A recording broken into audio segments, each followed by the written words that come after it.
YouTube, what is good, bruv gang, what is good, and we are back with another video. To say 2023 is probably one of the most jam-packed years for JRPGs would be an understatement.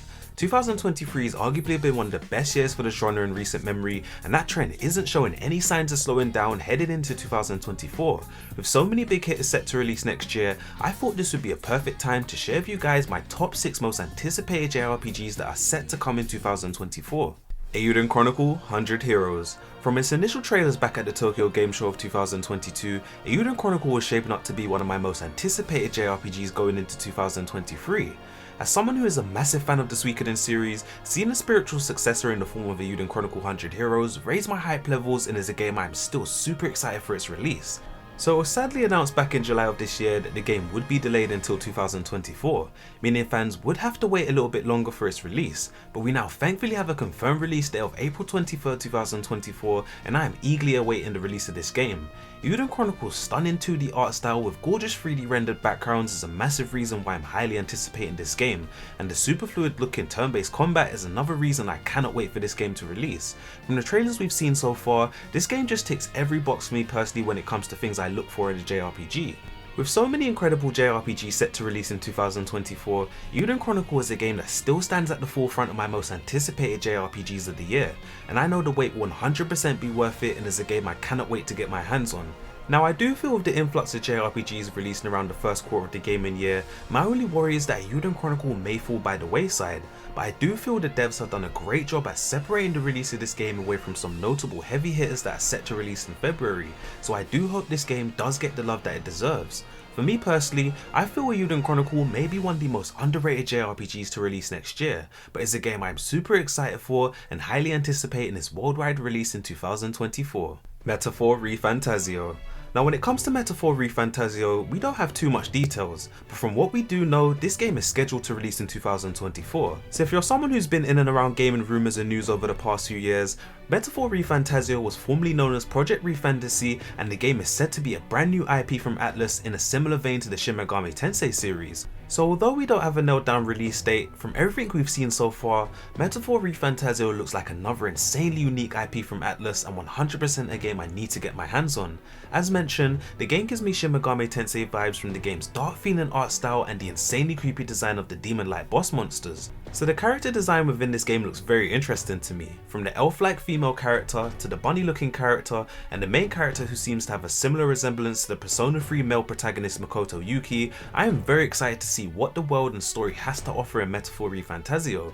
So one thing that really caught my attention is the UI design, which looks absolutely incredible. When it comes to UI design, I feel Atlus really set the bar of Persona 5 and have never really looked back since. Atlus just have this great way of making each of their games look unique and stand out in their own right. For me personally, I'm a huge fan of turn-based combat, so it really pleases me to see a brand new IP using turn-based combat as the combat system of choice, with some people believing turn-based combat is dead, which in my opinion is far from the truth. So although we don't know too much as of yet about Metaphor ReFantazio, here's hoping that we do get a nailed down 2024 release date sooner rather than later.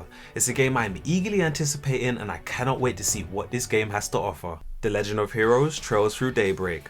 So after 10 plus long years spent on the Trails series, from the Trails in the Sky trilogy to the Crossbell duology to the Trails of Coastal games, and following on from 2023's Trails into Reverie that finally brought a close to this wonderful series, it's most definitely an exciting time to be a Trails fan, not only as a returning fan but most definitely for newer fans of the series. So Trails Through Daybreak provides a fresh new experience, and this will be Falcom's first time in over 10 years that brings us a brand new story and characters which aren't linked to previous games in the series. For me personally, I am super excited for Trails Through Daybreak, and I've been following news and trailers carefully, and from everything we've seen so far, it's a game I cannot wait to release. So Trails Through Daybreak will finally get to debut a brand new engine Falcom have been working on, which will improve everything from visuals to animations in both battle and cutscenes. Trails Through Daybreak is set to take the Trails series in a new direction, and hopefully with it introduce way more newer fans to this incredible series. So the one thing I cannot wait to experience within this game is the combat, which is a cross between turn-based and action, with the emphasis more so being on turn-based. The action-based combat is an alternative option which is great especially for newer players, which I feel makes for more flexibility and freedom in combat. I personally will be using the action-based combat to deal smaller enemies faster, then when it comes to mini bosses and boss battles, switching over to turn-based would be my go-to. I love the flexibility in gameplay with both options being available to you, and it's something I'm a big advocate for, especially in newer JRPGs. So the new characters and trolls through Daybreak all have insanely unique designs, and I cannot get enough of the main character Van. That dude looks like an absolute beast, and I am super excited to see how his character plays out throughout the games. So sadly we don't have a nailed down release date yet, but we do have a release window of summer 2024, so fingers crossed we get a confirmed release date sooner rather than later, as this is a game I 100% cannot wait for and is easily one of my most anticipated games in 2024. Granblue Fantasy Relink. Now, a game that I thought we've all been waiting an eternity for, and finally has a confirmed nailed down release date of February 1st, 2024, Granblue Fantasy Relink is a game I've been highly anticipating since the game was first announced way back at the Tokyo Game Show in 2016. Now, I have spoken about Granblue Fantasy Relink in a previous video, which I will be leaving a card to on screen about where 4 highly anticipated JRPG slated for 2023 release were. Now, as excited as I am for Granblue Fantasy Relink, the game is releasing in probably the most stacked February release window I've ever seen in gaming history, and in my opinion, releasing one day before the highly anticipated Persona 3 Remake, Persona 3 Reload, and probably the biggest JRPG release in Final Fantasy VII Rebirth, which is set to release at the end of February, it might not bode well for Granblue Fantasy Relink. Now, for me personally, I can't help but feel the timing and release of Granblue Fantasy Relink really sucks, and maybe would have benefited from being one of the first JRPGs to release, with January being a strong thought in my mind. Now, release timing aside, Granblue Fantasy Relink is still a game I 100% will be picking up day one. The insanely beautiful art style and the fast and fluid action-based combat is something I cannot wait to dive into.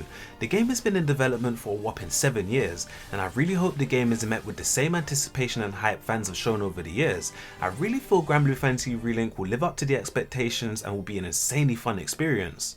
So for me personally, I cannot wait for the game to drop. Although it does release in a super stacked February, firstly, I'm still undecided about what games to tackle first, probably like most JRPG fans. But whenever I do get around to playing it, I know it's going to be an experience that was 100% worth the wait. Persona 3 Reload. For me personally, I still feel it's insane to say that we actually have a Persona 3 remake released in 2024. There have been so many rumours over the years about a remake coming out, with a lot of the rumours getting more and more light shed upon them throughout 2023. Probably the biggest gaming announcement, and especially from a Persona fan's perspective, seeing that the rumours were true, albeit by a bonehead leak from an Atlas employee who leaked the trailer. Persona 3 Reload is easily one of my most anticipated games going into 2024, and a game I already have pre-ordered. Now, of course, with the game being released in what I'd like to refer to as the JRPG month of hell, for notable reasons. Released alongside some insanely big JRPGs such as Granblue Fantasy Relink and Final Fantasy VII Rebirth, I feel Persona 3 Reload stands at the top with Final Fantasy VII Rebirth as one of the most anticipated games for not only the month of February, but for the year as a whole. So as someone who is a huge Persona fan, it's going to feel amazing diving back into the reimagined mode of Persona 3. I personally haven't played Persona 3 in so many years, and I skipped out on the modern console remasters that dropped early in 2023, so it's really going to feel like a fresh experience for me. The game's beautiful graphics, new rearranged soundtracks, the fresh coat of paint on things such as the UI and battle system, Persona 3 Reload is a game I desperately cannot wait to play. Now, with the game being a remake, I feel it's going to be perfect for newer fans who have maybe experienced Persona 5 and want to get another taste of what the Persona series has to offer, and what better way than to dive into one of the best games in Persona 3 with a full-on remake. Personally, I cannot wait for Persona 3 Reload to drop. From all the trailers and gameplay footage, which I have been trying to avoid like the plague, it's a game I honestly cannot wait to play as mentioned. Although it does drop in the JRPG month of hell, it's easily one of my most anticipated JRPGs of 2024. Final Fantasy VII Rebirth. Now, moving on to probably the most anticipated JRPG and game of 2024, we have Final Fantasy VII Rebirth. From everything we've seen so far, Final Fantasy VII Rebirth looks like it's going to be an insane step up from the already incredible Final Fantasy VII Remake. So serving as a continuation to Final Fantasy VII Remake, Final Fantasy VII Rebirth looks like it's going to have even more insane gameplay, story, and some new features to follow. With the power of the PS5, Rebirth looks even more incredible than Final Fantasy VII Remake, and feels like it could easily go down as one of the best games in the series. Now, Square Enix have been killing it with the recent remakes, and seeing how well received 7 Remake and the remake for Crisis Core was so well received, it really leads me to believe Square still have some more heat cooking up for us. I would absolutely love to see a Final Fantasy IX remake at some stage.